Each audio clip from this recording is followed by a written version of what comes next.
ونشهد أن لا إله إلا الله وحده لا شريك له ونشهد أن سيدنا وحبيبنا ومولانا محمدا عبده ورسوله الذي أرسله بالحق بشيرا ونذيرا وداعيا إلى الله بإذنه وسراجا منيرا فقد قال الله تعالى في كلامه المجيد وفرقانه الحميد أعوذ بالله من الشيطان الرجيم بسم الله الرحمن الرحيم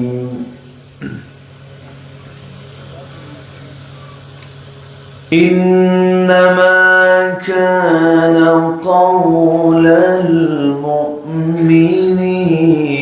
إذا دعوا إلى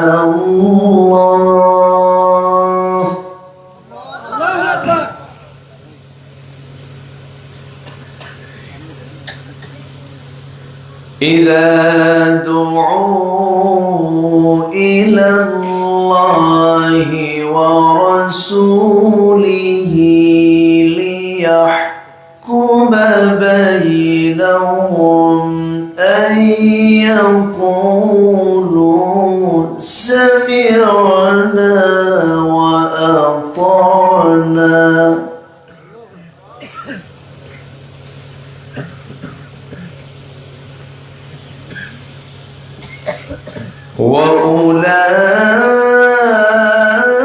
وأولئك هم المفلحون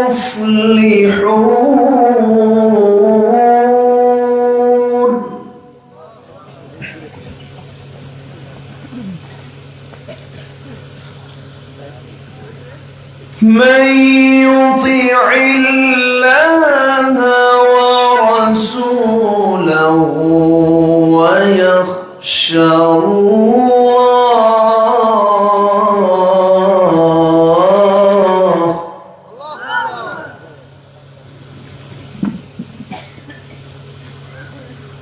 ويخشى الله ويتقه فأولئك هم الفائزون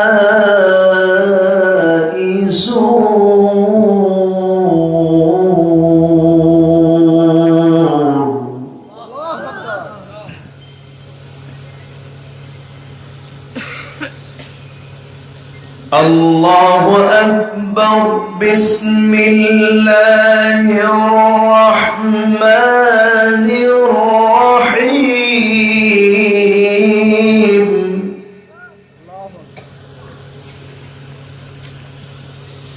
إن الله وملائكته يصلون على النبي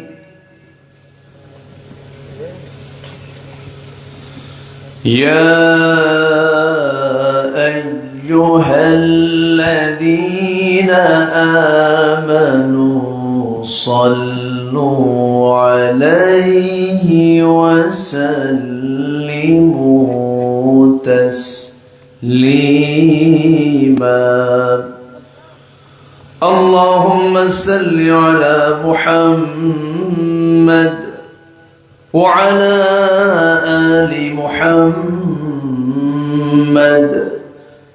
كما صليت على إبراهيم وعلى آل إبراهيم إنك حميد مجيد. اللهم بارك على محمد وعلى آل محمد كما باركت على إبراهيم وعلى آل إبراهيم إنك حميد مجيد.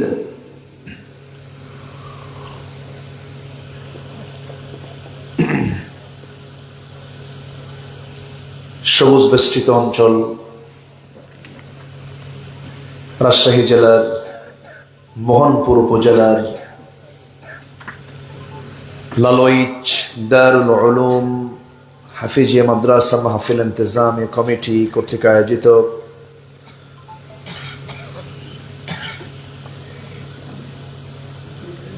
হাফিজিয়া মাদ্রাসা মাঠে অনুষ্ঠিত আজকের এই মহৎ আয়োজনের সম্মানিত সুযোগ্য সভাপতি জনাব আলহাজ মহসিন রেজা, আজকের মাহফিলের বরেণ্য অতিথিবৃন্দ, উপস্থিত হযরত উলামায়ে কেরাম, ফদল আইজাম, সুশীল সমাজ, জাতির শ্রেষ্ঠ সন্তান, শিক্ষক মণ্ডলী, আজকে প্রতিষ্ঠানের অত্র প্রতিষ্ঠানের সম্মানিত সভাপতি, নন্দিত আলেমে দ্বীন, উস্তাজুল আসাতিজা মুহতারাম মাওলানা FM ইসমাইল আলম আল হাসানি হাফিজাহুল্লাহ, উপস্থিত মেহমানবৃন্দ, সামনে উপস্থিত আমার এই গভীর রাতে উপস্থিত আমার প্রাণ প্রিয় দ্বীনী ভাইরা, আড়ালে বসে আছেন সম্মানিতা শ্রদ্ধেয়া মা বোনেরা, আলোচনার সূচনায় আনুষ্ঠানিকতার মধ্য দিয়ে আমার পক্ষ থেকে আবারও দিল খোলা সালাম, আসসালামু আলাইকুম ওয়া রাহমাতুল্লাহি ওয়া বারাকাতুহু।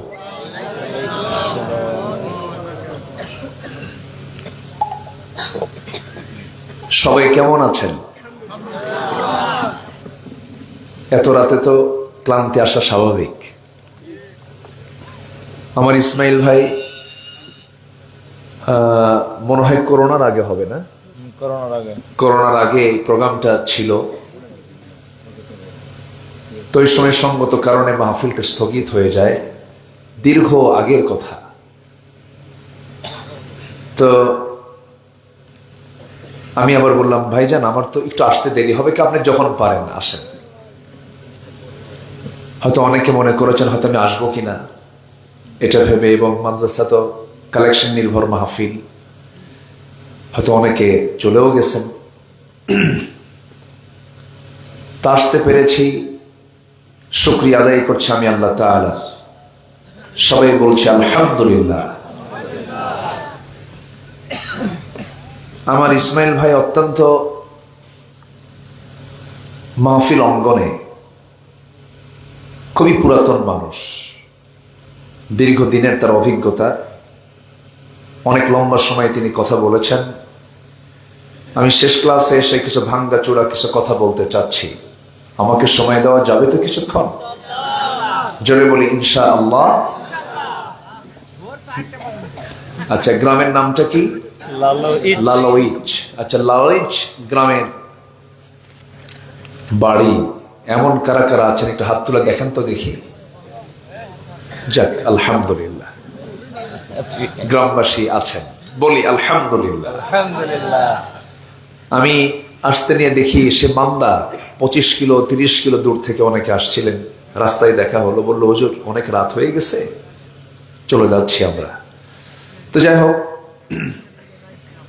কিন্তু আজকে আপনি মনে ভাববেন না যে এখানে শ্রোতা নাই, শ্রোতা আছে।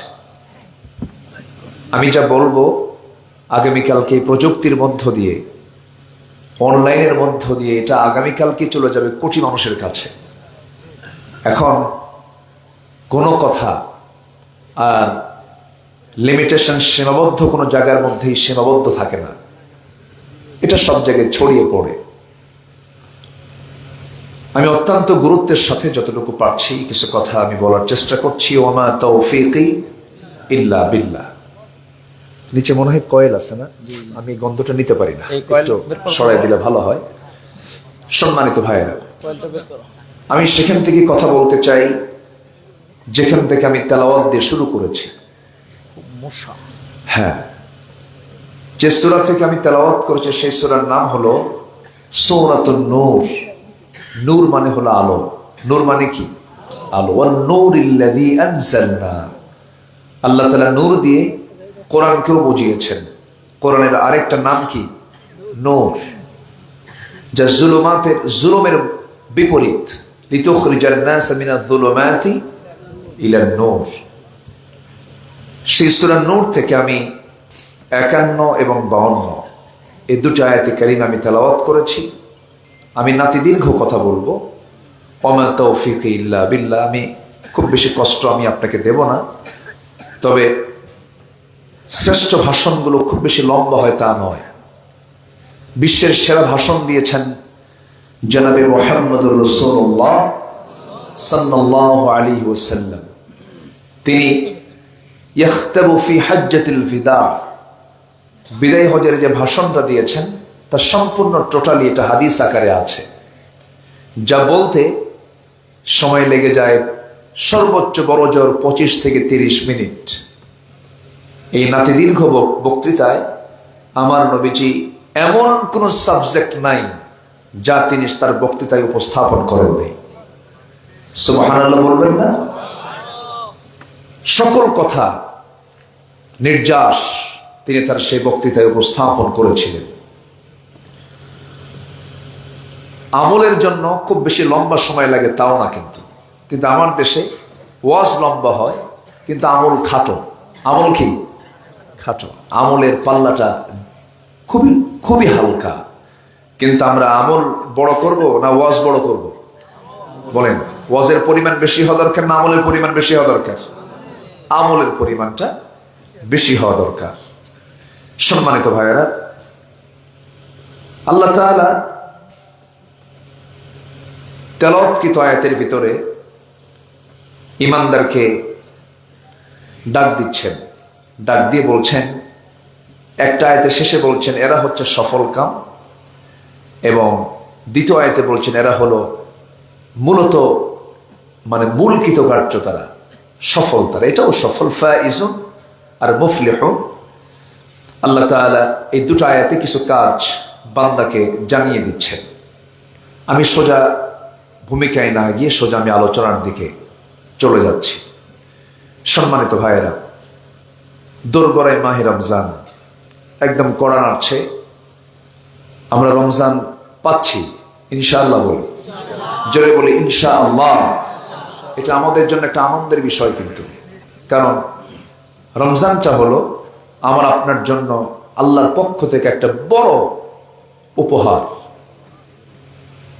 এত বড় উপহার অন্য কোনো উম্মতকে আল্লাহ তাআলা দেননি। আমরা শেষ নবীর উম্মত হতে পেরেছি বলে আমরা এত বড় একটা উপহার পেয়েছি, বলি আলহামদুলিল্লাহ। এখন প্রশ্ন হলো, বলুন তো রমজান মাসটা কিসের মাস? কোরআনের ভাষায় বলতে হবে, মঞ্চে কেউ বলবেন না, একটু বলেন। হ্যাঁ, একজন বলেছেন, আয়াত বলেছেন রমজান মাস কি মাস। আল্লাহ তাআলা নিজে আবার এটার এক্সপ্লেইন তাফসীর করছেন।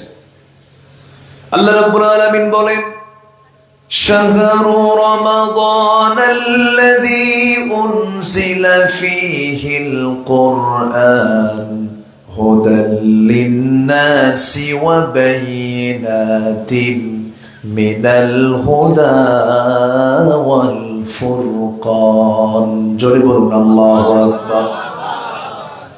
রমজান মাস যাতে আল্লাহ রাব্বুল আলামিন কোরআন নাযিল করেছেন, কোরআন নাযিলের কারণটাই হলো রমজান মাসের 1 নম্বর বরকতের কারণ। আমার বন্ধুগণ, আবার একটা রাত দিয়েছেন, সেটাও হলো কোরআন নাজিলের কারণে। ইন্না আনজালনাহু ফি লাইলাতিল কদর। আনজালনাহু আই কোরআন। আমার বন্ধুগণ, মদিনায় যাই কেন? নবীর মাকবারা আছে সেজন্য মদিনায় যাই। মক্কায় যাই কেন? আল্লাহর ঘর। ইন্না আউওয়ালা বাইতিন উদিআ লিন-নাসি লাল্লাযী বিবাক্কাহ।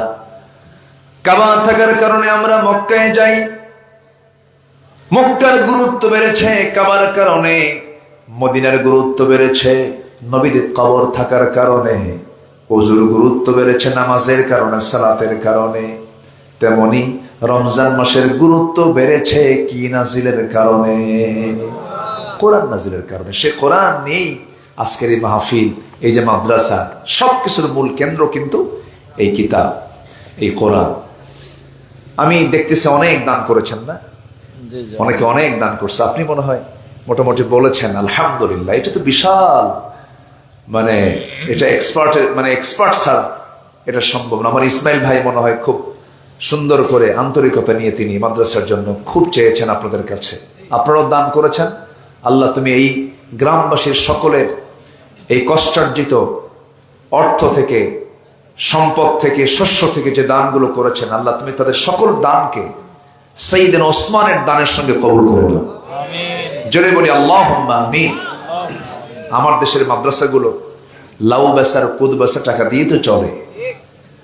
এত কষ্ট করে মাদ্রাসাগুলো করা হয়, আর বুদ্ধিজীবী কিছু আছে বসে থাকে ঢাকায়।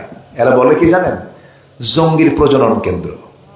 হ্যাঁ, সুযোগ আসুক কারো জন্য। এখন না হয় সর্বনাশ হচ্ছে। পৌষ মাস আসবে না ইনশাআল্লাহ? আসবে না? পৌষ মাস আসবে না? আসবে। জোরে বলি ইনশাআল্লাহ। সম্মানিত ভাইয়েরা, যতটুকু তাহজিব তামাদ্দুন টিকে আছে এসব মাদ্রাসার জন্যই টিকে আছে, নচেত সব জায়গায় তারা হাত দিয়ে ফেলেছে। আমরা জানি মিন যাকারিন ওয়া উনসা ওয়াজআলনাকুম শুউবান ওয়া ক্বাবাইলা লিতাআরাফু। মানব সৃষ্টির উৎপত্তি বিকাশ কেমন করে হয়েছে কোরআনে বক্তব্য আছে না নাই? এগুলো না ঢুকায় দিয়া এখন সিলেবাসে ঢোকাচ্ছে কি? শরীফ কি হয়? শরীফা হয়ে যায়। ক্লাস 10 সিলেবাসে ফিলিস্তিনের মানচিত্র না দেখায়া ইসরায়েলের মানচিত্র দেখায়। ঘাপটি মেরে বসে আছে ওই সমস্ত জায়গায় কারা আমরা বুঝি না? সব বুঝি আমরা। সময় আসবে, শহীদদের রক্ত বৃথা যাবে না। জোরে বলি ইনশাআল্লাহ। শহীদের রক্ত কখনো বৃথা যেতে পারে না। আল্লাহ নিজেই বলছেন, ওয়ালা তাকুলু লিমান ইউকতালু ফি সাবিলিল্লাহি আমওয়াত বাল আহইয়া। কোনদিন বৃথা যাবে না। জোরে বলি ইনশাআল্লাহ।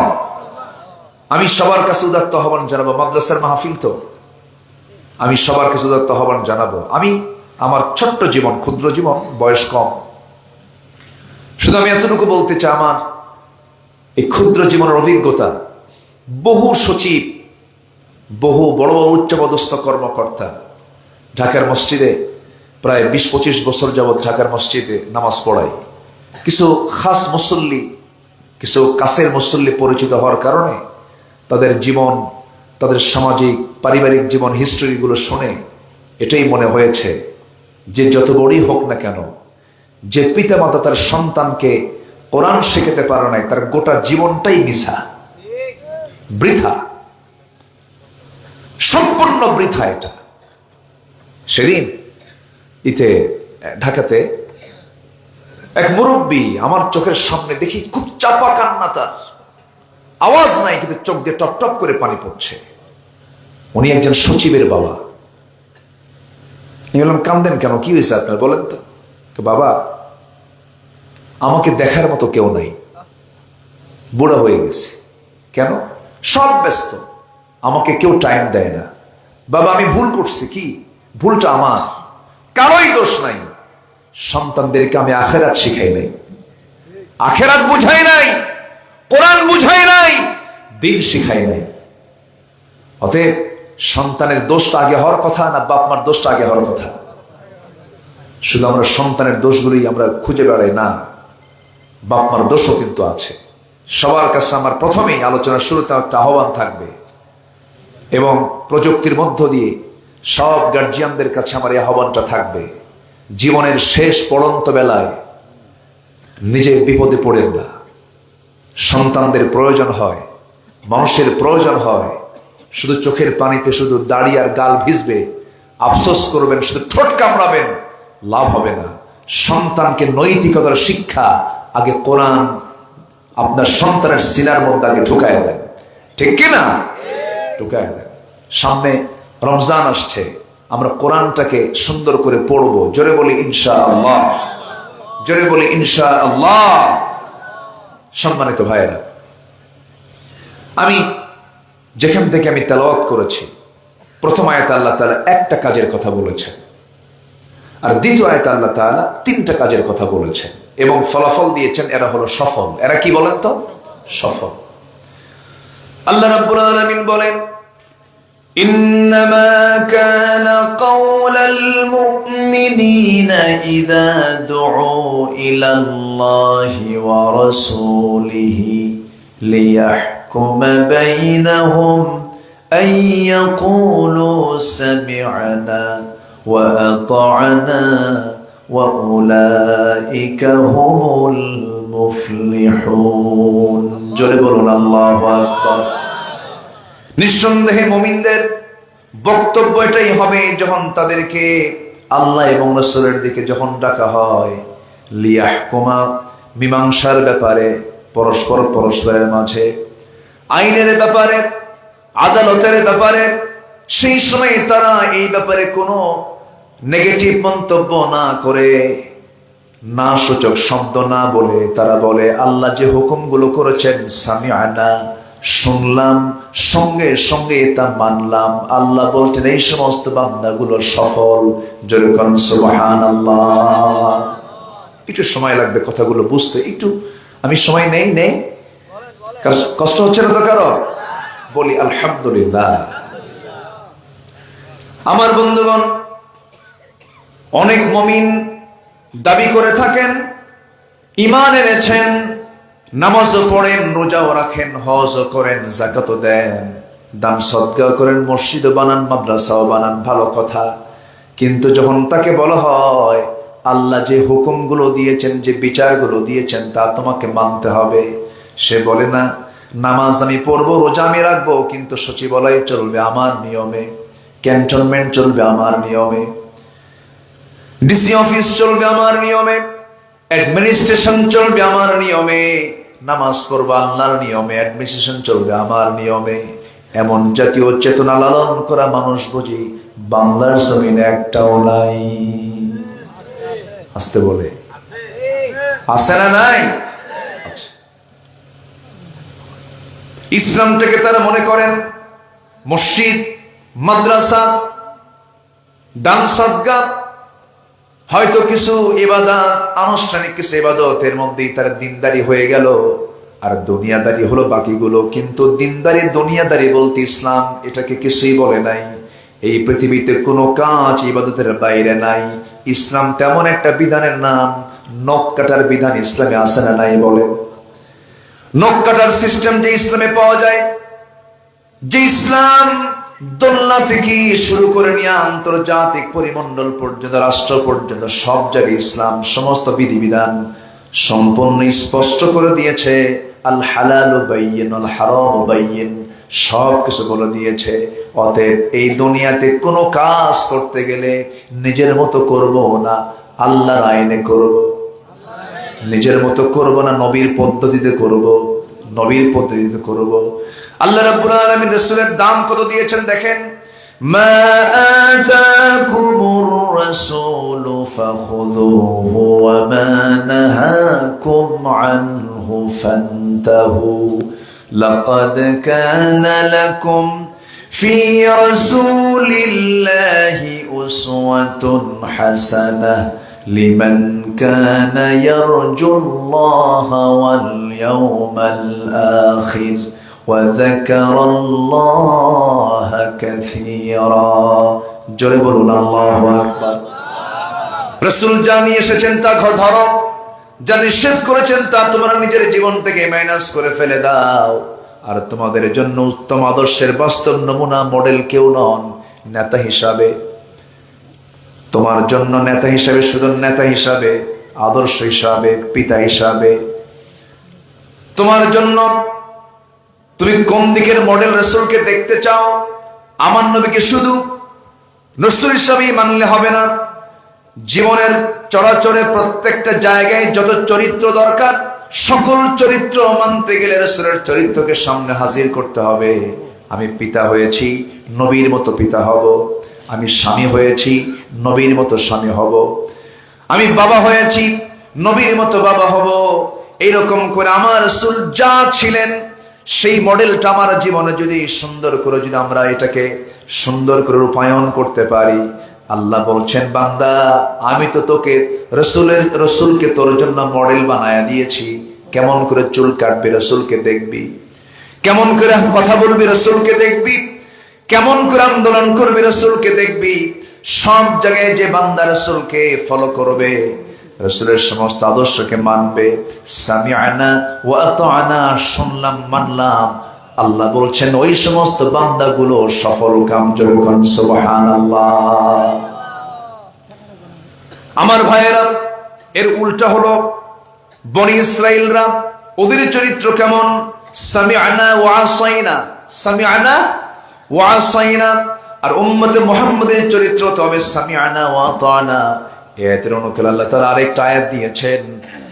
আল্লাহ রাব্বুল আলামিন বলেন আমানার রাসূলু বিমা উনজিলা ইলাইহি মির রাব্বিহি ওয়াল মুমিনুন কুল্লুন আমানা বিল্লাহি ওয়া মালাইকাতিহি ওয়া কুতুবিহি ওয়া রুসুলিহি লা নুফাররিকু বাইনা আহাদিম মির রুসুলিহি وقالوا سمعنا وأطعنا غفرانك ربنا وإليك المصير। এখানেও সামিআনা ওয়া আতাআনা শব্দ আসছে, কিন্তু একটা জাতির নাম, যে জাতি হলো ইসরাইল। এই বনি ইসরাইল ইহুদির বাচ্চাদের চরিত্র হলো সামিআনা ওয়া আসাইনা, শুনলাম মানলাম না। আজকে গোটা দুনিয়াতে ইহুদির সংখ্যা মাত্র 1 কোটি প্লাস, হয়তো কিছু বেশি হবে। মুসলমানদের সংখ্যা হলো প্রায় 180 কোটি। আজকে বাইতুল আকসা অবরুদ্ধ করে রেখেছে কারা বলেন? কারা? 1 কোটি সংখ্যার ইহুদিরা আর 180 কোটি মুসলমান। কোথায়? ইসলাম কিতাবে, আর মুসলমান কবরে। মুসলমান কোথায়? কবরে। কোনো ভূমিকা নাই, কোনো কথা নাই, শুধু নিজে বাঁচি, শুধু নিজে বাঁচি। না, যে মুসলমান কথা বলে না, যে মুসলমান প্রতিবাদী নয়, যে মুসলমানের মুখ থেকে সত্য কথা বের হয় না, তার ঈমান আছে? বলেন, তার ঈমান থাকতে পারে? তার ঈমান থাকতে পারে না, সে মুনাফিকের কাতারে চলে গেছে। ইত্তাকুল্লাহ ওয়া কুলু কাওলান সাদীদা ইউসলিহ লাকুম আ'মালাকুম ওয়া ইয়াগফির লাকুম যুনুবাকুম। আবার আল্লাহ রাসূল আরেক জায়গায় বলছেন, ইসলাম বিরোধী কোন অপরাধ যদি দেখো সমাজে, ফালিয়ুগাইয়িরুহু বিয়াদিহি, হাত দিয়ে তা প্রতিহত করো। সমর্থ নেই, মুখ দিয়ে কথা বলো, তাও সমর্থ নেই, অন্তর দিয়ে ঘৃণা করো, কিন্তু ওয়াযালিকা দাআফুল ঈমান, দুর্বল ঈমান, এটা কুফরের দিকে যেতে পারে। হাদিসের ব্যাখ্যায় চলে এসেছে। এজন্য ঈমানদার চুপ থাকবে না কথা বলবে? ঈমানদার বসে থাকবে না কাজ করবে? কাজ করবে। সামিআনা ওয়া আতাআনা, শুনলাম, সঙ্গে সঙ্গে তা মানবো। আল্লাহর হুকুম যা শুনেছি প্রত্যাখ্যান করবো না শুনবো? মানবো, শুনবো, দুটাই। জোরে বলি ইনশাআল্লাহ, জোরে বলি ইনশাআল্লাহ।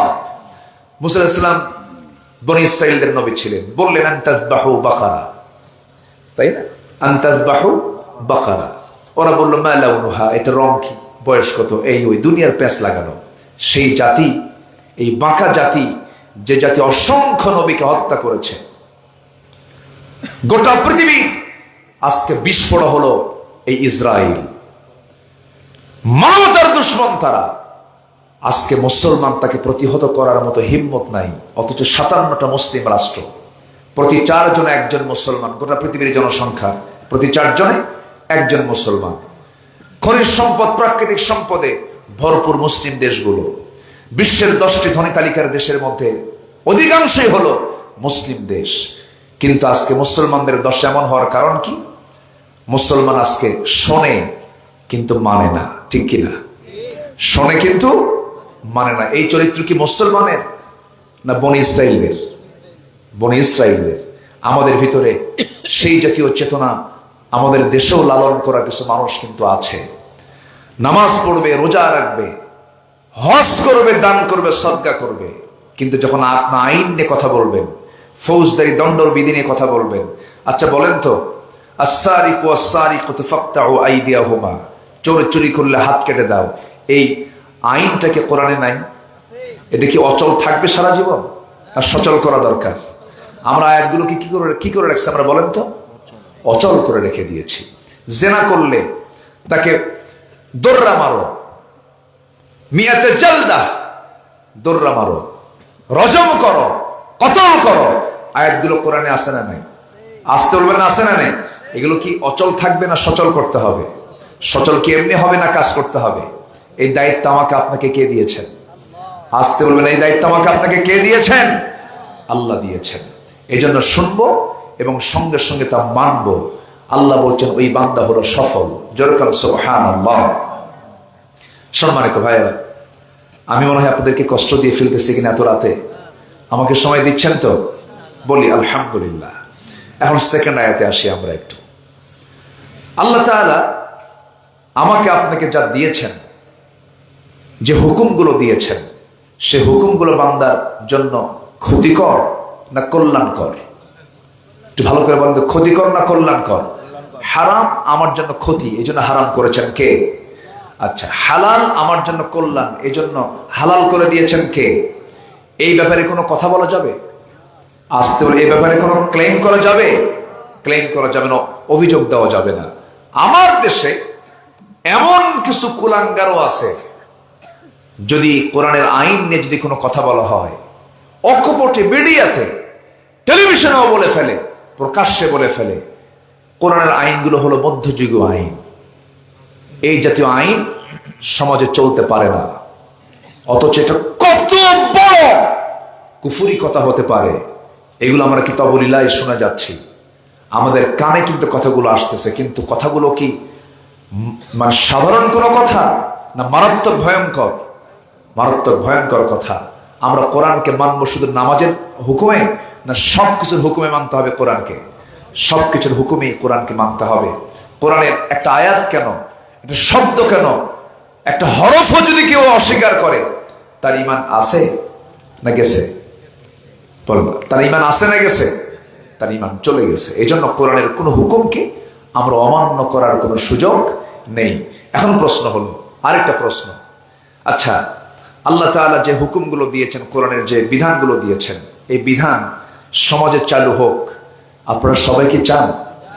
আস্তে সবাইকে চান। এবং আল্লাহ কিন্তু বলে দিচ্ছেন, আমি যাদেরকে ক্ষমতা দেব তারা 4টা আইন তারা সমাজে চালু করে ফেলবে। এমন জাতীয় আয়াত আছে না নাই? আছে। ইম্মাক্কান্নাহুম ফিল আরদ আকামুস সালাহ ওয়া আতাউজ যাকাহ ওয়া আমারু বিল মা'রুফ ওয়া নাহাউ আনিল মুনকার। আল্লাহ তাআলা নিজেই বলে দিচ্ছেন। তাহলে আল্লাহ চান জমিনে বান্দা তার বিধান মেনে চলুক। আমরাও চাচ্ছি এখানে যারা বসে আছি, কিন্তু এদেশে 18 কোটি মুসলমানের অধিকাংশ মানুষ এই জমিনে কোরআন আসুক, এটা কি চায়?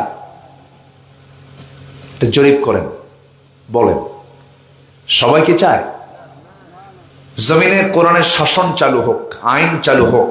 সবাই কি চায় এটা? সবাই কিন্তু চায় না। যারা চায় না আপনি তাদেরকে কি বলবেন? বলেন। এখন কোরআনকে প্রশ্ন করেন, যারা কোরআনের বিধান যারা চায় না, তারা কি এই ফতুয়া কি আমি আপনি দেব না আল্লাহ ফতুয়া দিয়েছেন? কে ফতুয়া দিয়েছেন বলেন তো? আমার আল্লাহর ফতুয়া আছে না নাই? মূলত ফতুয়াটা কার? মূলত ফতুয়া কে দেন? আল্লাহ দেন। শুধু বান্দার মুখ থেকে এটা বের হয়। আল্লাহ রাব্বুল আলামিন বলেন, এখানে কিন্তু কোন সম্প্রদায়কে উল্লেখ করে বলেন নাই, আরবি গ্রামার যারা জানেন, ব্যাকরণ যারা জানেন, যারা নাহু সরফ পড়েছেন, যারা অর্থগুলো বোঝেন, আল্লাহ রাব্বুল আলামিন সেখানে সুন্দর করে বলছেন, স্পষ্ট করে বলছেন, আল হালালু বাইয়িন ওয়াল হারামু বাইয়িন। আল্লাহ পাক সবকিছু সুস্পষ্ট করে বলে দিয়েছেন। আল্লাহ রাব্বুল আলামিন বলেন, وَمَن لَّمْ يَحْكُم بِمَا أَنزَلَ اللَّهُ فَأُولَٰئِكَ هُمُ الْكَافِرُونَ فَاسِقُونَ ظَالِمُونَ। আমার দেয়া বিধান অনুযায়ী, আমার দেয়া আইন অনুযায়ী যারা বিচার কার্য ফয়সালা করবে না, সে যেই হোক না কেন, আমাল্লাম যে, এখানে যে বলতে যে কোনো বান্দাই হোক না কেন, সে নামাজও পড়তে পারে, নামাজ নাও পড়তে পারে, অথবা সে অন্য ধর্মেরও হতে পারে। আল্লাহ এখানে ক্লিয়ার করে বলেছেন, যে বান্দা আমার বিধান, আমার হুকুম বিচার কার্যে যারা ফয়সালা করবে না, তারাই হলো কাফের, তারাই হলো ফাসিক, তারাই হলো জালিম। এই তিনটা বাতিল খেতাব দিয়েছেন তিনি কে? আসতে বলেন, তিনি কে? আল্লাহ। আল্লাহ খেতাব দিয়েছেন, এরা কাফের, এরা ফাসিক, এরা জালিম। সম্মানিত ভাইয়েরা, অনেকে তৃপ্তির ঠেকুর গেলেন যে হজে তো গেলাম, সব গুনাহ তো মাফ হয়ে গেছে। আবার রমজান আসতেছে, কিছু বান্দা দেখবেন আমার দেশের কিছু শিল্পপতি, হাজার কোটি টাকার মালিক, এরা কিছু হুজুর ভাড়া করবে। আমার দেশে কিন্তু হুজুরও ভাড়া পাওয়া যায়, জানেন না? হুজুর ভাড়া পাওয়া যায় না, কিছু হুজুর কিন্তু ভাড়া পাওয়া যায়। সিনেমা হল উদ্বোধন হবে, হুজুরকে দাওয়াত দেয়, হুজুর দোয়া করে, আল্লাহ সিনেমা হলের কাস্টমার বাড়ায় দাও, দোয়া করে। এরকম হুজুরও কিন্তু আছে, আছে না নেই বলেন? আছে, সস্তা হুজুর পাওয়া যায়। আবার এমন হুজুর আমার দেশে আছে, উদাহরণ দেওয়ার জন্য আর বাইরে যাওয়া লাগে না আমাদের, হাসতে হাসতে ফাঁসির মঞ্চে চলে যায়, বাতিল শক্তির কাছে মাথা নত করে না। আছে না নাই? আছে। ইমাম ইবনে তাইমিয়া রাহিমাহুল্লাহ দামেস্কের জেলখানায় পৌঁছতেছেন, জালিম শাসক তাকে জেলখানা আটকে রাখছে। জেল সুপার এসে কান্দে, জেল সুপার এসে কান্দে আর বলে, হুজুর আমরা আপনার খুব ভক্ত, আপনি এত বড় আলেম, আপনার প্রতি নিশ্চিত এটা জুলুম করা হচ্ছে, কিন্তু আমরা কি করবো, আমরা তো হুকুমের গোলাম, আমাদের কিছু করার নাই, আমাদেরকে মাফ করে দিয়ে। সঙ্গে সঙ্গে ইমাম ইবনে তাইমিয়ার চক্ষু লাল হয়ে গেছে। জেল সুপারকে বলছে, জেল সুপার তুমি আমার কাছে মাফ চাও? তোমাদের মতো এমন ব্যক্তির কারণে জালিমরা জুলুম করার সাহস পায়। আপনি চুপ থাকতেছেন, এটার জন্য জবাব দিতে হবে কার আদালতে? আসতে বলবেন না, কার আদালতে? মাজলুমদের মামলা আছে না নাই? বলেন তো, মাজলুমদের মামলা আছে না নাই? এই জন্য সম্মানিত ভাইয়েরা, আমরা ঈমান এনেছি, শুনেছি, আনুগত্য করব, কোন নিঃশর্ত, কোন শর্ত ছাড়া আমরা মেনে নেব এই জমিনে কার বিধান আসুক। আসতে বলবেন না, কার বিধান আসুক। এর জন্য কাজ করার দরকার আছে না নাই? আল্লাহ তাআলা সুন্দর করে এখন বুঝাই দিচ্ছে, ইন্নামা কানা কাওলাল মুমিনিনা ইযা দুউ ইলাল্লাহ ওয়া রাসূলিহি লিয়াহকুমা বাইনাহুম আন ইয়াকুলু সামি'না ওয়া আতা'না ওয়া উলাইকা হুমুল মুফলিহুন। জোরে বলুন আল্লাহু আকবার। যে সমস্ত বান্দাগুলো বলবে শুনলাম মানলাম, এরাই হলো সফল কাম। রাসূল যখন সাহাবায়ে কেরামকে যে হুকুম করেছেন, কোন শর্ত তারা জড়িয়ে দেন নাই, শুধু বলতে দেরি, যেতে দেরি হয় নাই। রমজান মাস আরেকটা পরিচয় আছে, পরিচয়গুলো আমাদের দেশে অনেকেই জানে না, কারণ এই দেশে বিজয়ের মাস বলতে বোঝায় ডিসেম্বর, কি ঠিক আছে না? স্বাধীনতার মাস বলতে বোঝায় হলো মার্চ মাস, কিন্তু বদর মাস যে কত, কি বলে, রমজান মাস যে কত তাৎপর্যপূর্ণ একটা মাসের নাম। রমজান মাস হলো বদরের মাস, রমজান মাস হলো বিজয়ের মাস। ইন্না ফাতাহনা লাকা ফাতহাম মুবিনা। আমার বন্ধুগণ, রমজানকে নিয়ে আল্লাহ তাআলা বিশাল সাজিয়ে ফেলেছেন। রমজানকে আল্লাহ তাআলা বহু গুণে গুণান্বিত করেছেন, বহু তাৎপর্যমণ্ডিত এই মাসটা। এই মাসে ইসলামের প্রথম যে যুদ্ধ হয়েছিল এবং এই রমজান মাসেই শহীদের রক্ত ঝরেছে জমিনে। প্রথম 14 জন সাহাবী শাহাদাত বরণ করেছেন কোন মাসে? বলেন কোন মাসে? শহীদ দিবস যদি বলা যায়, শহীদের মাস যদি বলা যায়, কোন মাস? যেরকম কোন মাস বলেন? কোন মাস? রমজান মাস। আমার ভাইয়েরা, রমজান যে ওদের সামনে 2-3 দিন পরে কিছু কথা তো বলতেই হয়। ঘুরে ফিরে একটু ওই দেখি চলে যাচ্ছে একটু বারবার। রমজানটা আমরা পাবো, এখানে যদি প্রশ্ন করি অনেকেই কিন্তু হাত তুলতে পারবেন না। আমরা বুঝি এখানে যারা বসে আছেন কোরআনকে সহি করে পড়তে পারেন, সবার কি হাত উঠবে নাকি? উঠবে না। ব্যক্তিগত ব্যর্থতা আছে, এটা ঠিক আছে।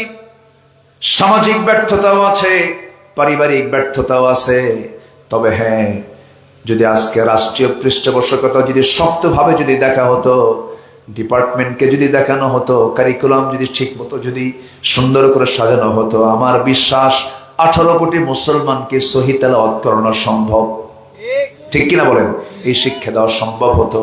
গত সেপ্টেম্বরে আমি মালয়েশিয়া গিয়েছিলাম।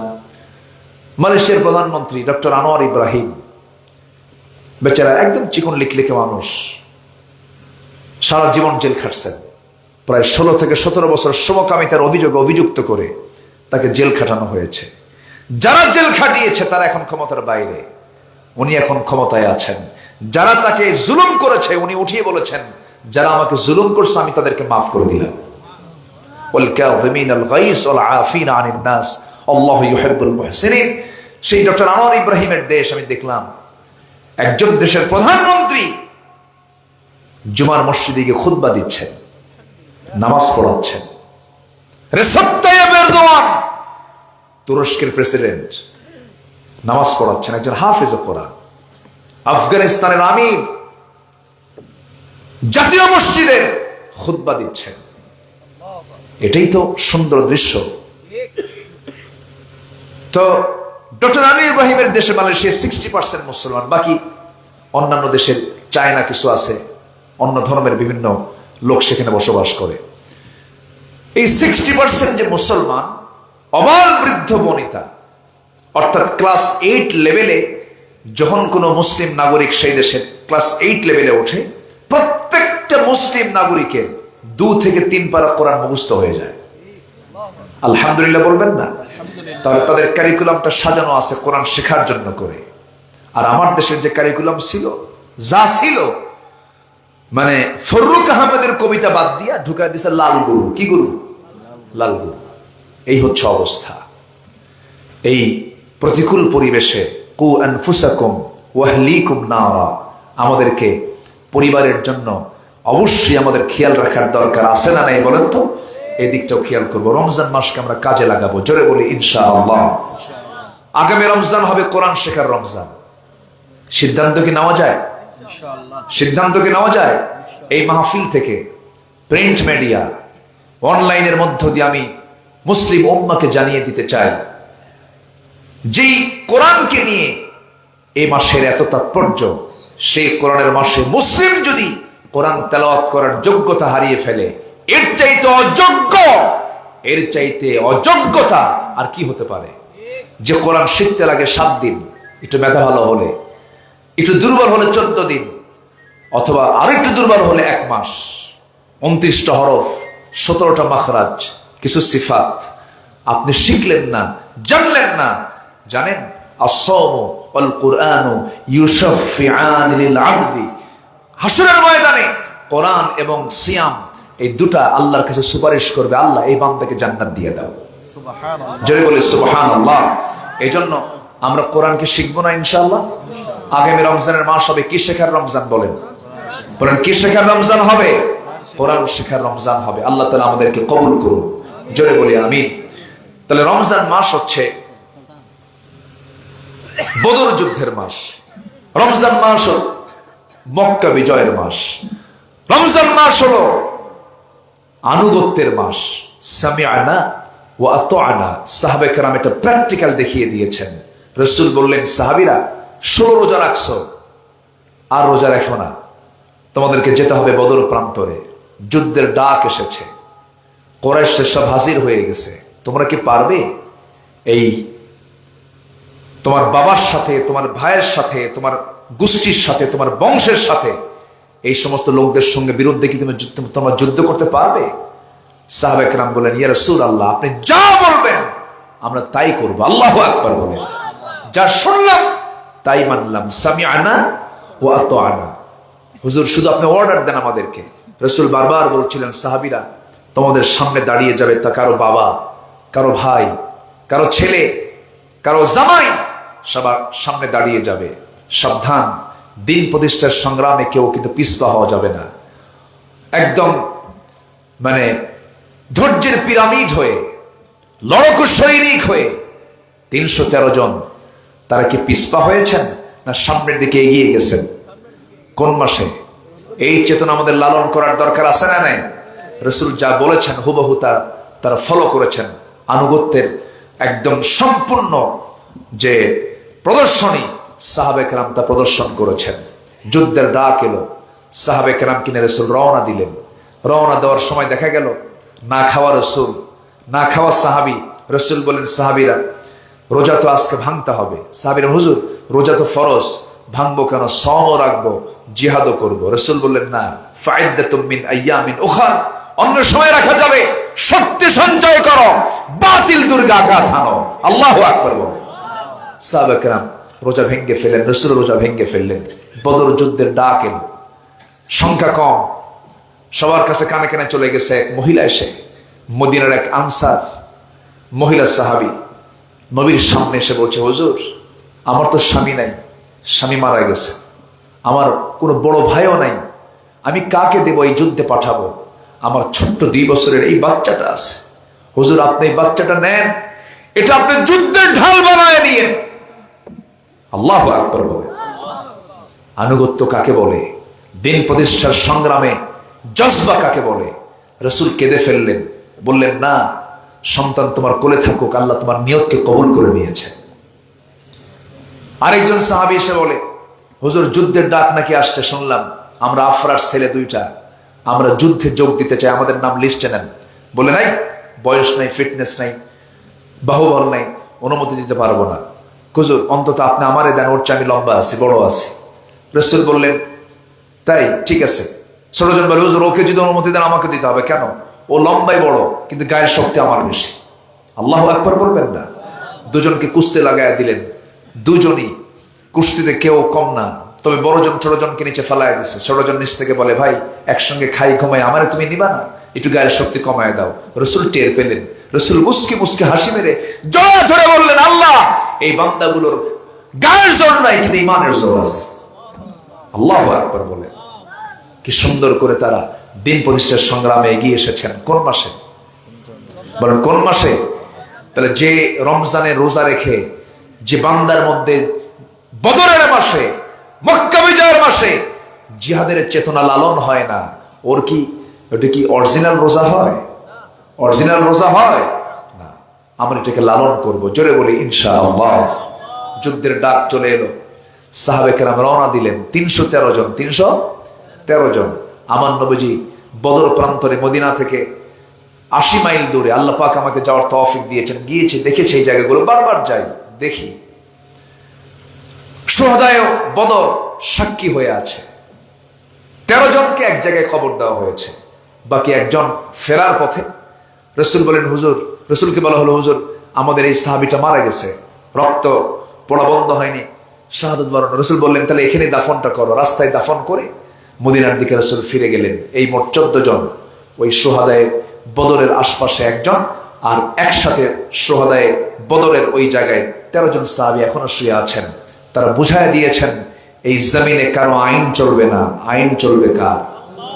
আসতে বলবেন, আইন চলবে কার? আল্লাহ। সেই যুদ্ধে কাফিরদের সৈন্য সংখ্যা ছিল হলো 1070 জন শেষ। মূল লিডার যা ছিল সব প্রথমেই খতম হয়ে গেছে।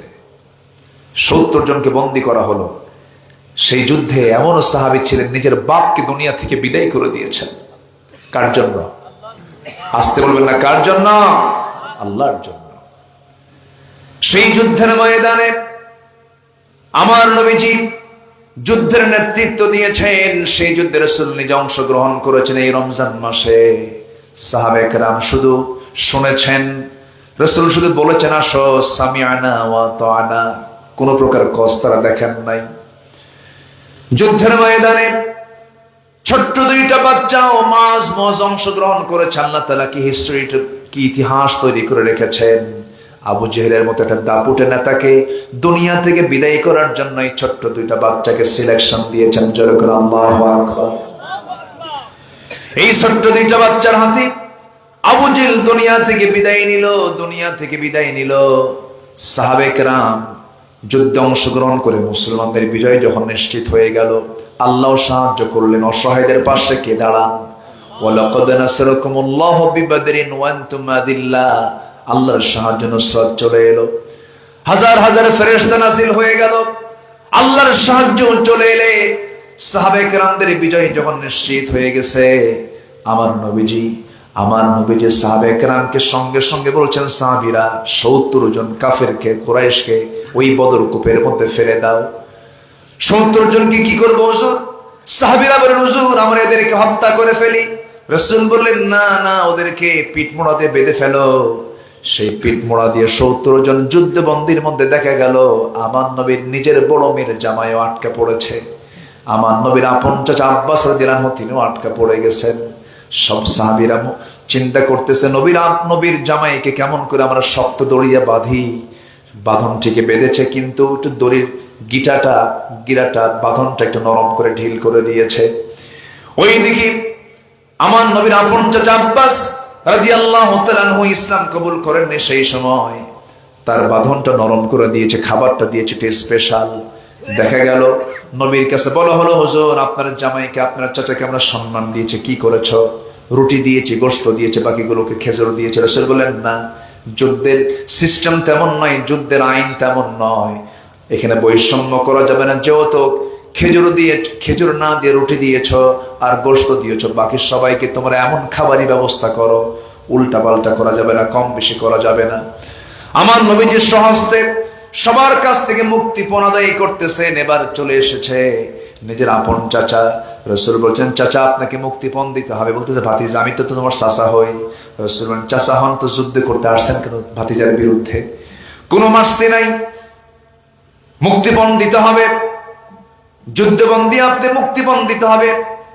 আমার তো কিছুই নাই, বাড়িতে কিছুই নাই। রাসূল বললেন, চাচা মিথ্যা কথা বলেন কেন? আপনি চাচি আম্মার কাছে কিছু স্বর্ণ জমা করে রেখে এসেছেন। সঙ্গে সঙ্গে বলা হলো, ভাতিজারে কে তোমাকে এই সংবাদটা দিল? আমার বাড়ির সোনার খবর তো তোমার জানার কথা না। রাসূল সঙ্গে সঙ্গে বলছেন, আমি তো গায়েবের মালিক নই, আমি তো গায়েব জানি না, তবে আল্লাহ তাআলা আমাকে জানিয়ে দিয়েছেন। যেরকম সুবহানাল্লাহ। হাতটা গায়ে দিয়া সাইয়েদনা আব্বাস কালিমা গ্রহণ করলেন, দিনটা গ্রহণ করলেন, নিজের জামাইয়ের সামনে চলে এলো। দেখেন আমার দেশে কিন্তু বহু পরিবার আছে, দেখবেন একই মায়ের 4 সন্তান, একই মার পেট থেকে এসেছে, 4 ভাই 4টা দল করে। যে দল ক্ষমতায় থাকে সেই দলের সেই ভাইয়ের কাছে আসে, বাকি 3 ভাই এসে বলে, ভাই 5 বছর চালা। আমি কি ভুল বলতেছি? সব জায়গায় কিন্তু মোহামেডান থেকে আবাহনী, আবাহনী থেকে মোহামেডান, মোহামেডান থেকে আবাহনী, স্পোর্টিং ক্লাবের মতো দল পাল্টি করে। এটা কি ইমানদারের চরিত্র না মুনাফিকদের চরিত্র? বলেন, মুনাফিকদের চরিত্র। আমার বন্ধুগণ, নামাজ পড়লেই শুধু জান্নাত পাওয়া যাবে না, নামাজের অনুকূলে, নামাজে কি বললাম, নামাজের সঙ্গে সমাজটা মিলাতে হবে, নামাজের সঙ্গে নিজের জীবনটা মিলাতে হবে। ওইদিকে সাহাবীরা কি করলেন, আমরা কি করি? আমার নবীজি নিজের জামাই যখন সামনে দাঁড়ানো দেখতে পেলেন, বললেন, আবুল আস তোমাকে মুক্তিপণ দিতে হবে। আবুল আস বড় জামাই, নবীজি খাদিজার জীবদ্দশায় তার বড় মেয়েকে তার সঙ্গে বিয়ে দিয়েছিলেন। তোমাকে মুক্তিপণ দিতে হবে, মুক্তিপণ তোমার অবশ্যই দিতেই হবে। বললেন, ঠিক আছে, আমি মক্কায় খবর পাঠাচ্ছি। বড় মেয়ে করলেন কি, তার স্বামীর মুক্তির জন্য একটা প্যাকেটের মধ্যে সুন্দর করে একটা গলার হার পাঠায় দিয়েছেন স্বামীর মুক্তিপণ হিসাবে। এই গলার হারটা যখন নবীর হাতে চলে এলো, নবীজির চক্ষুটা লাল হয়ে গেছে। রাসূল কেঁদে ফেললেন। সাহাবেকরামও কান্দে। বলছেন, হুজুর আপনি কান্দেন কেন? কি হয়েছে আপনার বলুন। সামান্য এই গলার হারের জন্য তো আপনার কান্নাকাটি করার কথা নয়। রাসূল বলছে, হ্যাঁ আমার সাহাবীরা, আমার চোখে পানি আসছে গলার হাড় দেখে নয়, আমার চোখে পানি এসেছে দুঃখের দিনের সাথী আমার খাদিজার কথা মনে করে। খাদিজার কথা মনে করে আমার চোখে পানি আসছে। আমি আমার নিজের চোখে দেখেছি আমার খাদিজা তার গলায় হারটা রাখতো, আমাকে খুব ভালোবাসতো আমার খাদিজা। সেই খাদিজার স্মৃতির কথা মনে হয়েছে, আমার চোখ দিয়ে পানি চলে আসছে। তার বড় মেয়ের বিয়ের দিন তার গলার হাতটা খুলে দিয়ে তার বড় মেয়েকে উপহার স্বরূপ দিয়েছিল। এই গলার হাতটা দেখিয়ে জন্য আমার চোখে পানি চলে আসছে। রাসূল সবচাইতে বেশি সম্মান করতেন, পছন্দ করতেন কোন নারীকে বলেন? বলেন কাকে? কাকে বলেন? খাদিজাকে। তার তুলনা হয় না। রাসূল তার ব্যাপারে কোনো কথা কারো কাছ থেকে শুনলেই মন খারাপ করে ফেলতেন, খুব ভালোবাসতেন তাকে তিনি। এবং খাদিজা ছিলেন আমার নবীজির এমন সময়ের মানুষ যে সময়ে মক্কার প্রত্যেকটা মানুষ তার বিরুদ্ধে অবস্থান করেছিল। অর্থের দিক থেকে, সামাজিক মর্যাদার দিক থেকে, ধৈর্যের দিক থেকে, রাসূলকে সাহস দেওয়ার দিক থেকে এমন কোনো সাইড নাই। আমার নবীজির নবুয়তের জিন্দেগীর বিশাল বড় সহায়ক ভূমিকা পালন করেছেন আম্মা জান খাদিজা রাদিয়াল্লাহু তাআলা আনহা। রাসূল বলছেন সেই খাদিজার কথা আমার মনে হয়েছে বলে আমার চোখে পানি চলে আসছে রে। সাহাবায়ে কেরাম বললেন ইয়া রাসূলুল্লাহ, তাই যদি হয় এই গলার হারটা আমরা সেই মুক্তিপণ হিসেবে গ্রহণ করব না। রাসূল বলেন ঠিক আছে আবুল আস, আমি তোমাকে এখন ছেড়ে দিতে পারি, তুমি চলে যাও মক্কায়, কারণ মুশরিকের ঘরে ঈমানদার নারী কখনো থাকতে পারে না। তোমার মুক্তিপণ হলো তুমি মক্কায় চলে যাবে। মক্কায় যাওয়ার পর জরুরি ভাবে সবার সঙ্গে পরামর্শ করে আমার মেয়েটাকে আমার ঘরে পাঠায় দিবা, তুমি তালাক দিয়ে দিবা, কারণ আমার মেয়ে তোমার ঘরে যাওয়ার মতো আর সেই পরিবেশ নাই। ওয়ালা তানকিহুল মুশরিকাত হাত্তা ইউমিননা, ঈমান নাই, হবে না সম্পর্ক, পাঠায় দিবা আমার ঘরে। আমার বন্ধুগণ, ঈমান আছে, সম্পর্ক আছে, ঈমান নাই, সম্পর্ক নাই। আমার দেশে এমন পরিবার আছে স্বামীটা হিন্দু, বউটা মুসলমান, আমার বউটা হিন্দু, স্বামীটা মুসলমান, লাকুম দীনুকুম ওয়ালিয়া দীন। এরকম মুফতি আছে না কিছু, ফতোয়াও দিয়ে দেয়। সংসদে পর্যন্ত বলে মাননীয় স্পিকার আমার ছেলে বিয়ে করছে ভারতের গাঙ্গুলি পরিবারে, তো আমার ছেলেটা যে মেয়ে পাইছে আমার বৌমা খুব ভালো, আবেদা সালেহা, ঢাকায় থাকলে 5 ওয়াক্ত নামাজ পড়ে, কলকাতায় গেলে পূজা টুজাও করে। এরকম মুফতি আমার দেশে আছে। কিন্তু আবার ওই কি বলে এরকম কিছু মুহাদ্দিসাও আছে আমার দেশে, পার্লামেন্টে দাঁড়ায় বলে আমরা কি হাদিস পড়ি না? বুখারী, মুসলিম, তিরমিজি, সিয়াসিত্তা, মিশকাত শরীফ। মিশকাত শরীফ নাকি সিয়াসিত্তা, পার্লামেন্টে একদম বক্তব্য দিয়ে দিল। গান গাইছে একটানা 15 বছর, রুচি শেষ, গান গাওয়ার শেষ, আর গান গাওয়া নাই, আমি ফাটা, বাইরে ফাটা। কি কথা কি বুঝতেছেন আপনারা? কথা কি বুঝতেছেন? সম্মানিত ভাইয়েরা, ইজ্জত দেওয়ার মালিককে, সম্মান দেওয়ার মালিককে। আলেমদেরকে নিয়ে বাজে কথা বলো, মুহাদ্দিসদেরকে নিয়ে বাজে কথা বলো, ধরে ধরে ধরে না ধরলে আল্লাহ ছাড়ে না। আসবে দিন, জোরে বলি ইনশাআল্লাহ, জোরে বলি ইনশাআল্লাহ। আবার বলে হুজুররা কি জানে, আমরা কি জানি না? ওরা এত জানা জানে, বলে আগামীকাল ঈদুল আজহার জানাজা নামাজ। ঈদুল আজহার জানাজা নামাজ, জানাজা নামাজ না? সম্মানিত ভাইয়েরা, আমার দেশে আবার কিছু দরবার আছে, দরবার, ওই দরবারে ওরা খুব যায়। মানে হ্যাঁ, এই তো লাইনে আসছেন, এটার সংখ্যা কিন্তু কম না। হিন্দুরা ধরছে হলো মা, হিন্দুরা কি ধরছে? মায়ের তো সংখ্যা তার শেষ নাই। মা দুর্গা, মা কালী, মা ভগবতী, মা লক্ষ্মী, মা ভবানী, মা কালী, আছে না বহু মা। আমাদের ক্লেমও নাই, তারা আরো মা ধরুক, সমস্যা নেই, তাদের ধর্ম তারা পালন করবে। লা তাসুব্বুল আসনাম, মূর্তিকে আমরা গালিও দিতে যাব না, রাসূল মানা করেছেন। মন্দিরকে আমরা কোনো ওই ক্ষতিও করতে যাব না, তাদের মন্দির, বরঞ্চ মুসলমান যদি সংখ্যাগরিষ্ঠ হয় তাদের মন্দিরকে পাহারার দায়িত্ব মুসলমানের, কোনো সমস্যা নেই। কিন্তু হিন্দু ভাইরা মা ধরলো, তো আমার দেশের মুসলমান কিছু চিন্তা করলো, ওরা যেহেতু মা ধরছে তো আমরা বাপ ধরি। বাপ ধরছে, দয়াল বাবা, পীর বাবা, খাজা বাবা, ন্যাংটা বাবা, গুরু বাবা, আছে না? আছে না নাই? আছে না নাই? আচ্ছা, লেবেল করছে। কিন্তু বাপও ধরা যাবে না, মাও ধরা যাবে না, ধরতে হবে কাকে? আসতে ধরতে হবে কাকে? সাহায্য চাইতে হবে কার কাছে? বাবাও বাঁচাবেন না, মাও বাঁচাবেন না, আমাকে বাঁচাবেন তিনি কে? আল্লাহ তাআলা। আসুন আমরা প্রথম আয়াতের আলোকে আমাদের জীবনটা সাজাই, জোরে বলি ইনশাআল্লাহ। আমি কি শেষ করে দেব? চালাবো? জি জি, সবাই ক্লান্ত, আমার ভাইজানও ক্লান্ত, অনেক রাত হয়ে গেছে, তোমরা অনেকক্ষণ কথা বলছেন, আমি বুঝতে পারতেছি। আর কিছু সময়, এই ওঠে কে নাই, বসেন বসেন। জি, আর একটু সময় আমরা একটু দেই। জি, বলি আলহামদুলিল্লাহ। ফজর পড়বেন না সবাই ইনশাআল্লাহ? ফজর পড়বেন তো? শয়তান কিন্তু গিট মারার জন্য কিছুক্ষণ পর আসতেছে। একটা হাদিসে দেখলাম, শয়তান আল্লাহর শেষ রাতের দিকে, মানে বান্দাকে মাফ করার জন্য মধ্যরাতে তিনি চলে আসেন ফিসসামাইদ দুনিয়া, দুনিয়ার আকাশে। শয়তান করে কি, ফজরের একটু আগ দিয়ে শয়তান আসে। শয়তান মনে হয় বাঘ মারা চেনে না নাকি? মন পড়ছিলেন না? সব চেনে। আপনি যেটা চেনেন না, শয়তান তার চেয়ে ভালো চেনে। ثم لآتينهم من بين أيديهم ومن خلفهم وعن أيمانهم وعن شمائلهم ولا تجد أكثرهم شاكرين। শয়তান চরম ভাবে ধরে ফেলে। ফজরের সময় সে আসে, এসে করে কি জানেন? ওয়াজ করে, আলাইকা লাইলুন তাবিল, আলাইকা লাইলুন তাবিল, তোমার জন্য রাত অনেক লম্বা, তোমার জন্য রাত অনেক লম্বা, ঘুমাও ঘুমাও। এই সুন্দর ভাবে সে সুন্দর সুরে সুরে ওয়াজ করে। বান্দা সেই সময় যদি সেই সুন্দর সুরে ওয়াজটা না শুনে, যদি আজানটা তার কানে নিয়ে নেয়, ঘুম থেকে যখন সে উঠতে নেয়, শয়তান সেই সময় 3টা গিট মেরে দেয়। কি মারে? গিট মারে। গিট মারা এলাকায় কি বলে এটা? গিরা মারে। দড়ি, দড়ি দিয়ে যা বাঁধে, গিট মারে, গিরা মারা, যাই হোক, গিরা মারে, গিট মারে। ভাষার তো শেষ নাই। ভাষা মূলত রাজশাহী, চাপাই, নদিয়া, এগুলো তো পাশাপাশি ভাষাগুলো, এখানে আসলত্ব আছে, মানে মূল ভাষাটা এখানে বিদ্যমান আছে, বোঝা যায়। কিন্তু নোয়াখালী গেলে টের পাওয়া যায় একটু, সিলেট গেলে আরো টের পাওয়া যায়। সিলেট গেলে তো কোনো কথাই নেই, কাফন দাফন সহ সব শেষ। তো এরপরও ওটা তো ভাষা, ওটাও মিষ্টি, ওটার মধ্যে মিষ্টতা আছে। তো কয়েকদিন আগে এক মাহফিল ছিল আমার, তো রাত 1টা বাজে, একটা বাচ্চা ঘুমায় না। তো বাবা বারবার বলতেছে, বাবা ঘুমা, রাত হয়ে গেছে, ঘুমা বাবা আমার সামনে।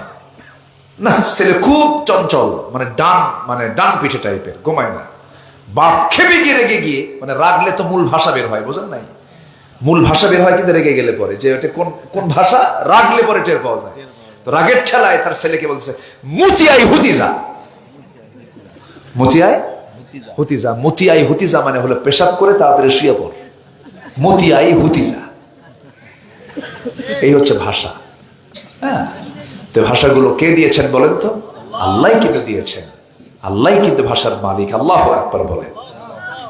তো গিট দেওয়া, শয়তান 3টা গিট মারে, গিট মেরে চুপ করে থাকে। ওই সময় যে বান্দা আস্তে করে আজান শুনে বিছানা থেকে পিঠটা সে সরায় নিয়ে বসে পড়লো, আর মনে মনে যদি চিন্তা করে, হ্যাঁ সত্যি তো ঘুমের চাইতে নামাজ উত্তম, সঙ্গে সঙ্গে একটা গিট ছুটে যায়। যখন সে ওযু বানায়, আর একটা গিট ছুটে যায় নফল, তার মধ্যে সগীরা গুনাহগুলো মাফ হয়ে যায়। এরপরে যখন সে পায়ে হেঁটে মসজিদের দিকে রওনা দিয়ে দেয়, নামাজে যখন দাঁড়ায়, সঙ্গে সঙ্গে তার সেই সময় আল্লাহ রাব্বুল আলামিন এই নামাজে দাঁড়ানোর জন্য শয়তান যে 3 নাম্বার গিটটা দিয়েছে, 3 নাম্বার গিটটা ছুটায় দেন, 3 নাম্বার গিটটা তার চলে যায়। যখন শয়তানের 3টা গিটের, শয়তানের 3টা গিট যখন ছুটে গেল, সারাদিন পর্যন্ত শয়তান তার কাছে আর সুবিধা করতে পারে না। দিন শুরু হয়ে যায় বরকত দিয়া। রাসূল বলেছেন, বুরিকালি উম্মতি ফি বুকুরিহা, আমার উম্মতের বরকতময় সময় হলো সকাল সকাল। যে বান্দার জীবনে ফজর নামাজ কাজা হবে না, যে বান্দা ফজরটা সুন্দর করে পড়বে, তার চাইতে সুখী মানুষ দুনিয়াতে আর খুঁজে পাওয়া যাবে না। আমরা ফজরটা পড়বো, জোরে বলি ইনশাআল্লাহ, আরো জোরে বলি ইনশাআল্লাহ। বুরিকালি উম্মতি ফি বুকুরিহা, আমার উম্মতের বরকতময় সময় হলো সকালবেলা। কিন্তু আজকে প্রযুক্তির কল্যাণ বলবো না কল্যাণ বলবো, যাই বলি না কেন, আজকের থেকে 20 বছর আগেও গ্রামের মানুষও ঘুমায় পড়তো মুরগির সাথে, ছাগলের সাথে, ভেড়ার সাথে। কিন্তু আজকে মানুষগুলো ঘুমায় যে সময় ফজরের সময় পড়তে হয় নামাজ, সেই সময় ঘুমাতে যায়। সারা রাত আড্ডা মারা লোক কম না বেশি? আসতে বলে না, কম না বেশি? বেশি।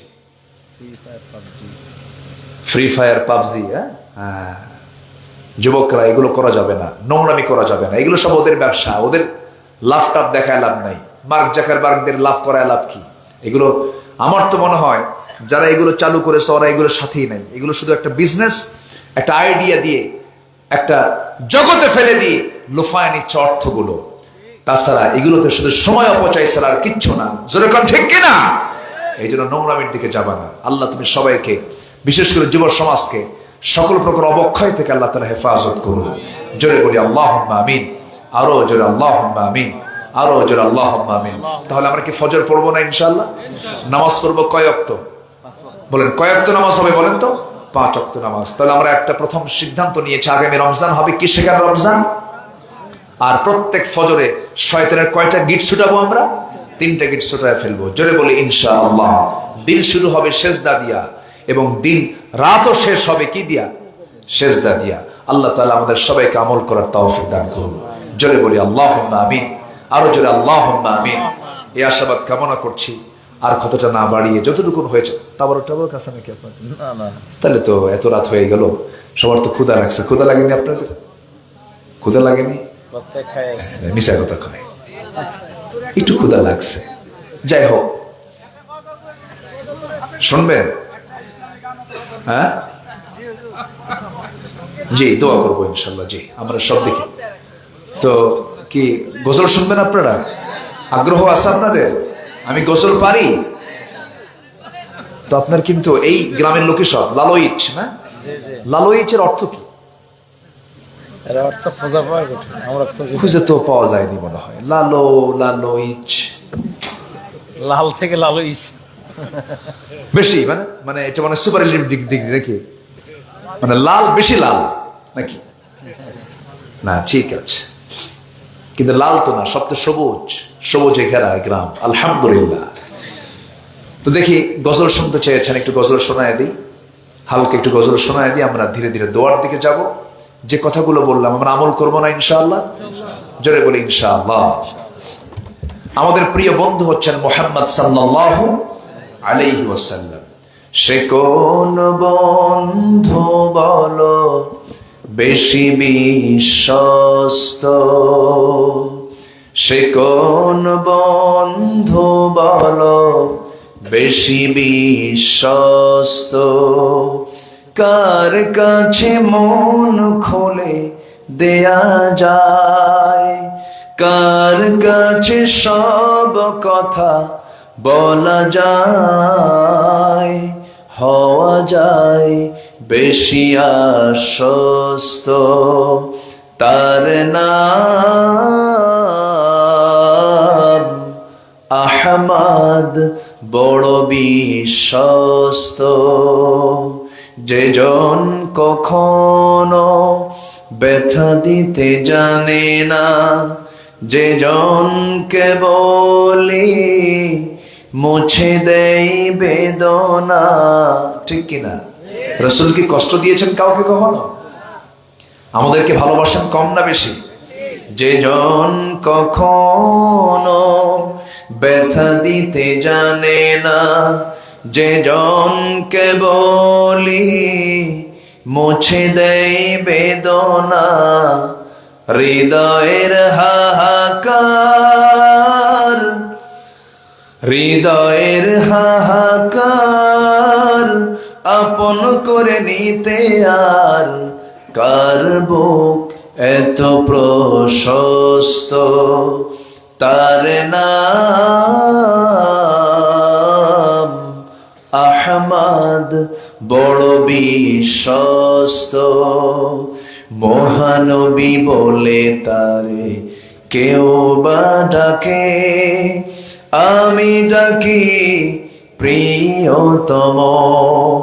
সে আমার ধ্যান, ভালোবাসা, প্রেম, মধুময় মনোহর স্বপ্ন সম। যেজন করুণার অনুপম উপমা, যার মতো মরমি কোথাও আর মিলে না। যে জন করুণার অনুপম উপমা, যার মতো দরদি কোথাও আর মিলে না, জীবনের আঙিনায় আবাদ করে দিতে আর কার বুক এত প্রশস্ত, তার নাম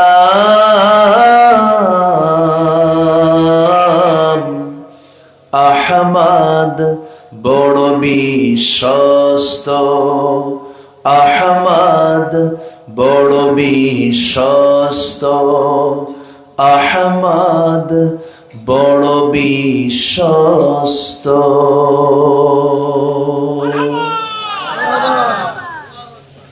জি, যতটুকু হয়েছে আমরা বলে ফেলি আলহামদুলিল্লাহ। আমরা একটু নামাজের মতো করে বসি, একটু বিনয়ী হয়ে আমরা আল্লাহর কাছে চাবো। এই শেষ রাতের দিকে দোয়া কবুলের সময়, এটা ছোট বোনেও তো বাগ থাকে, এখানে অনেক আল্লাহর পছন্দের বান্দাও থাকতে পারে। আমরা এখন দোয়ার দিকে যাব। দোয়া পরিচালনার দায়িত্ব আমি ইসমাইল ভাই কি দেব, আপনি দোয়াটা করেন। আল্লাহ জি,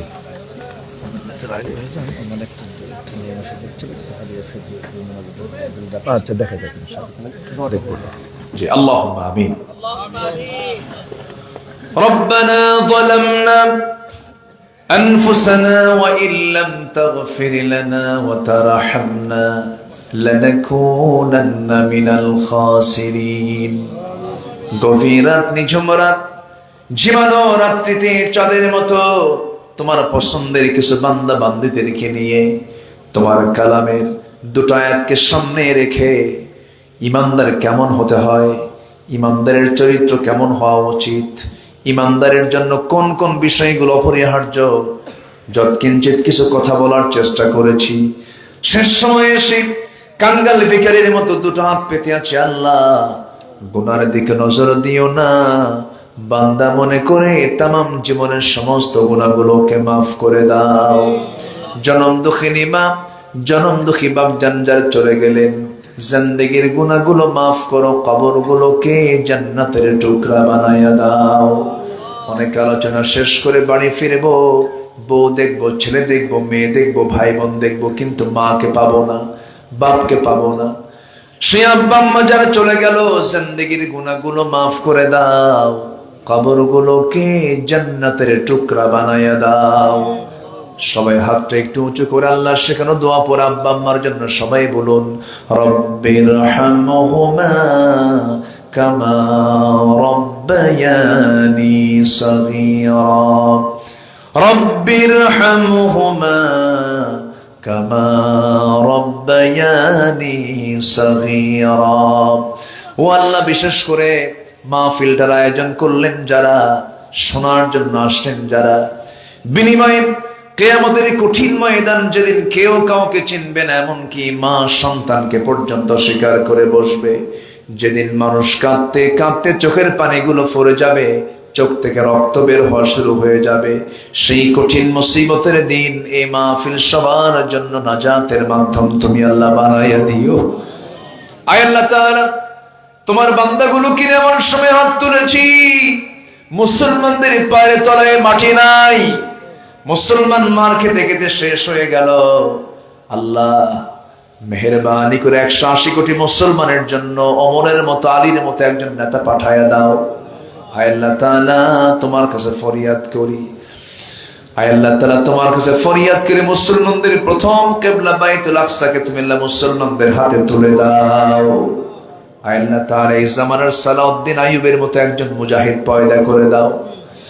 আয় আল্লাহ তাআলা, দুনিয়া থেকে কোন দিন বিদায় নেব জানি না, ডান হাতে আমল নামা না আসা পর্যন্ত তুমি আল্লাহ আমাদের কবরে নিও না। আয় আল্লাহ তাআলা, অধ্যক্ষ ইসমাইল আলম আল হাসানী সাহেবকে তুমি আল্লাহ দ্বীনের জন্য, কোরআনের জন্য কবুল আর মঞ্জুর করে নাও। তার বর্ণাঢ্য খেদমতকে তুমি আল্লাহ কবুল করে নাও। আয় আল্লাহ তাআলা, তার জন্মভূমি এই লালুইচের প্রত্যেকটা ঘরকে ইসলামের দুর্গ বানায় দাও। ঘরে ঘরে খালিদ বিন ওয়ালিদ পয়দা করে দাও। আম্মা জান আয়েশার মতো মা তুমি আল্লাহ পয়দা করে দাও।